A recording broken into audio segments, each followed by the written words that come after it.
love me better. I can love me better, better.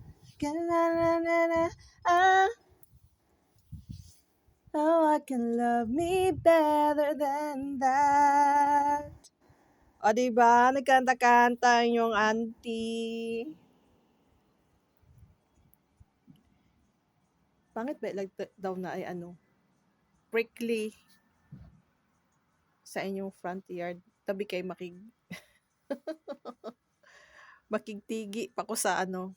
Ako may hinungdan nung anong gibutang ni siya sa atbang sa balay tungod ana pud na balay. Kana nga balay kay syungit kay nasa kong pananaw sa una. Siyempre naanad ba ko sa ano no, mansion dito sa Pikas. Nya pag abot dare, puyo na lagi kag bukid, puyo na lagi kag likod sa kalibunan, napig balay ningon ana. Karon ni gwapa na gani na oh. So gipatamnan ako siya mga rose, mga kahoy para maharangan. Agoy kay dili man day maayo nga na ay ano no.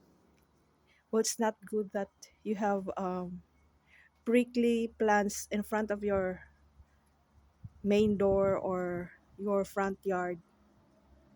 Isa una po ang tinuhuan dito sa bata pa ko, madumduman ako.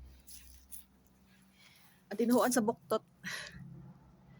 Kay si mami masiguro nag-ingon, dili maayo na naay kapayas sa tubangan sa balay or sa kilid sa balay. Yan na kapayas ang ano, matuto siguro sige kog hilak, maambak na kog bintana. Napigod sila cactus.